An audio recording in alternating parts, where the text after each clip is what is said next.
There was once a universe where the only thing in existence were the primal waters. These waters were the essence of the God of nothingness. None.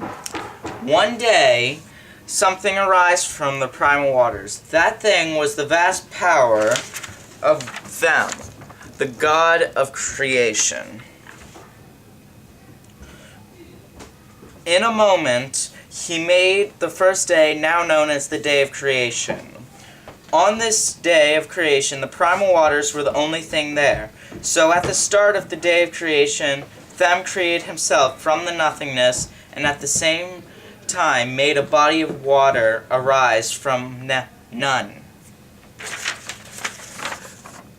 This nothingness makes my creative mind wonder with great things, so much that achoo! When Them sneezed, he spat the goddess Shu air, and the goddess Tefnut moisture. But in the darkness of nothingness, he lost his new goddess. So he opened his Eye of Them, later known as the Eye of Ra, and made the sun to light his way.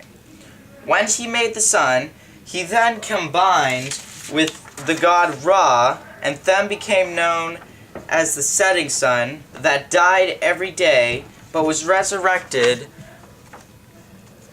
as Ra by the rising sun, making night and day, but is known now only as Ra from that point forward. With the light, he was reunited with Shu and Tefnut. I name you, Shu, the goddess of life, and I name you, Tefnut, the goddess of order. Ra then combined them into one, and they together became known as Tefnut. I am tired from my creations today, so I will leave you here with one last creation before I rest. He then kissed Tefnut, and in return, the first mound, Inu, arise from the waters, and together Tefnut gave birth to the god of earth, Geb, and the goddess of the sky, Nut. With the birth of Geb, the first living humans roamed him on earth.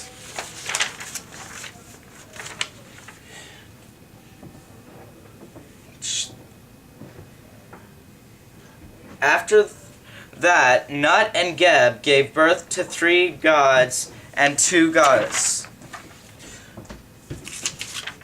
Horus, Iris, Seth, Nepes, and Horus the Elder. Iris, the goddess, the faithful wife of Horus, and the goddess of power. Nepes, the wife of Seth, and the goddess of rivers. Horus, the god of the dead,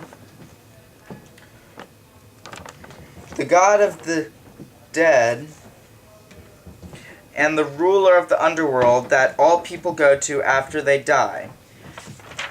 Seth, or known by some as Set, god of chaos, deserts, storms, and darkness.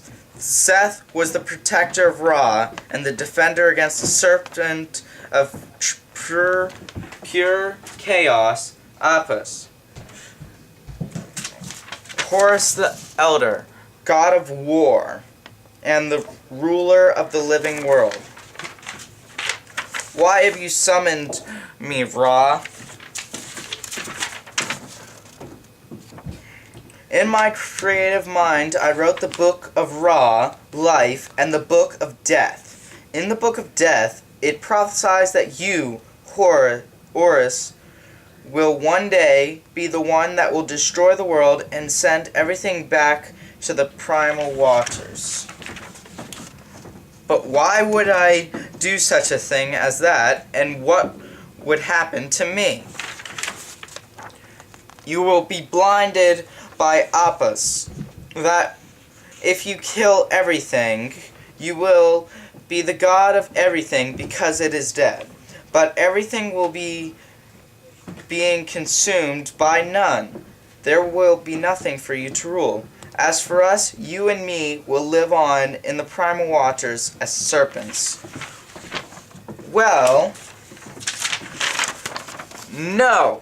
In the name of Ra, I will protect the sun and everything he has created.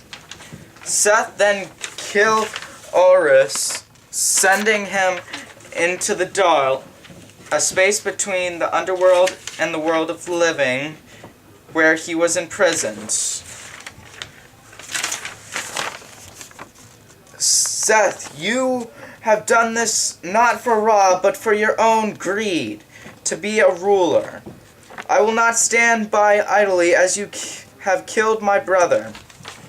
From then on forever, there has been a cycle of Horus escaping the Dark, being killed by Seth, then Seth and Horus fighting, with Horus being in revenge of his brother.